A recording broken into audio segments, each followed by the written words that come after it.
Assalamu alaikum, dear students. This session particularly focuses on the vocabulary of Middle English language. I hope and expect that by the end of this session, you would be able to understand what was the nature of the vocabulary that was being used during Middle English period. Well, my dear students, as there was a huge impact of French language on various aspects of English, in the same way, the vocabulary of English language was also very much influenced by French. In fact, the loss of inflections and simplification of grammar was an indirect impact of French language or interaction with French language. But when we compare with these grammatical changes, the changes that came in vocabulary, we find that vocabulary was far, far more directly influenced by the French language.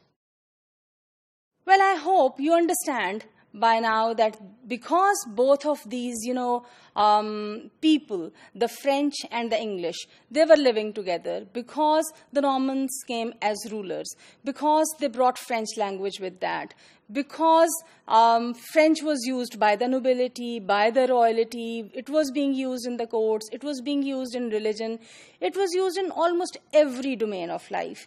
So, French language was living side by side with English language. Now, as both the languages were going side by side, of course, they had a lot of interaction.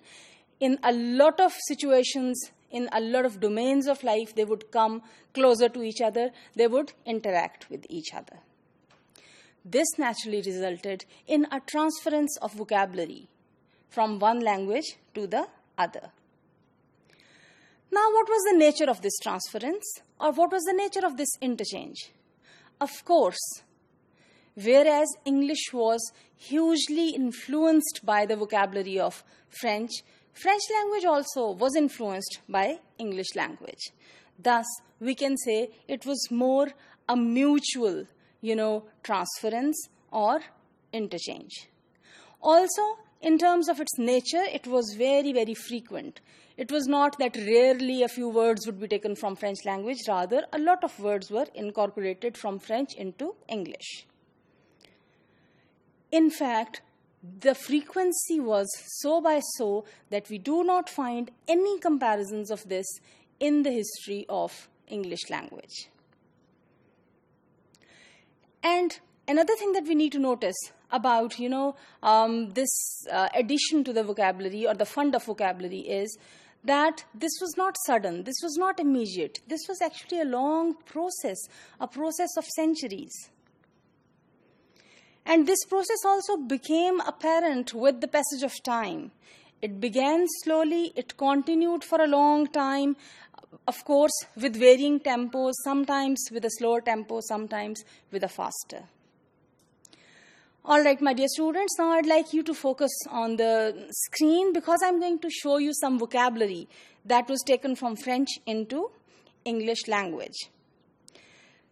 Actually, from French into English language, words were taken from different domains of life. And, French was considered to be the language of fashion, of, meals, cuisine, social life, and all that. So the first set of words that I'm showing to you is, this whole set is from the domain of fashions and lifestyle and social life. Look at the first word that I've given for you. The word fashion itself is a borrowing. And notice all these words that we even today use very frequently. Dress, apparel, gown, robe, garment, and for that matter, notice attire, cape, cloak, coat, frock, collar, quill, terrain of a dress, the frill that goes back, and petticoat. I'm sure you're familiar with all these words, and all of us use them in our today's language as well. By the way, all of these are borrowings. Here are a few more borrowings. You can notice, for instance, quickly, embroidery, pleats, buckle, button, tassel, and plume. All of these are borrowings.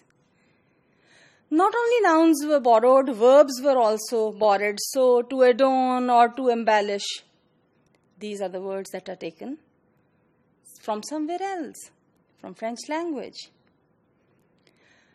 Interestingly, the names of colors are all borrowings here. You can notice them.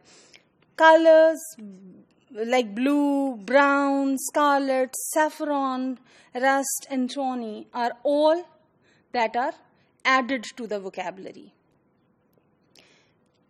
Items of jewelry, the word jewel itself, ornament.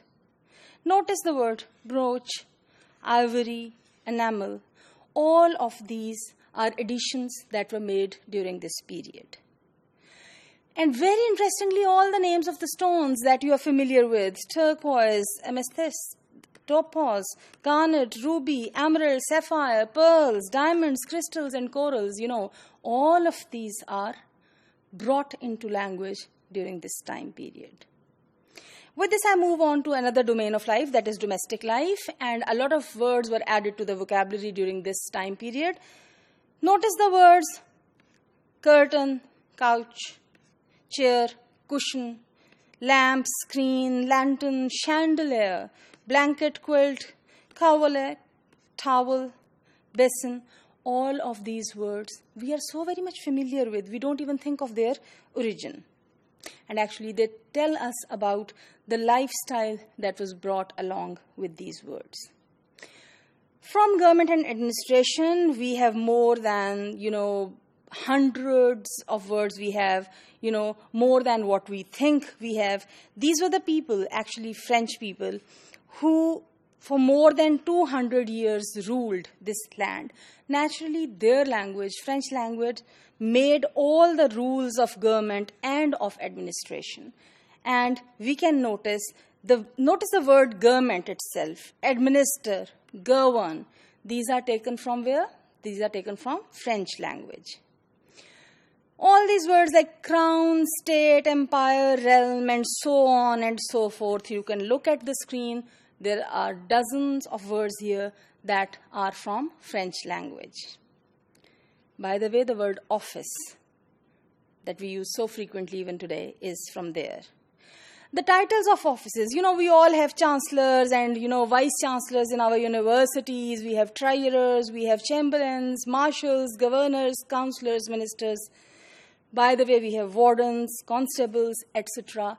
These all officials and their titles, they come from French language.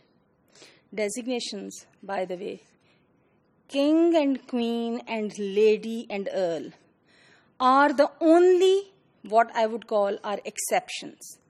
Apart from them, these exceptions are not taken.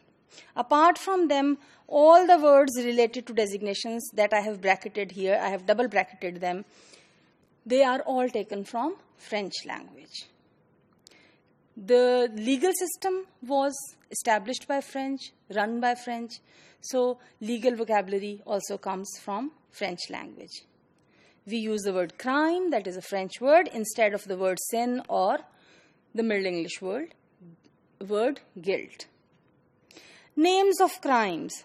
I would just quickly point out fraud, adultery, trespass. They are all from the French origin.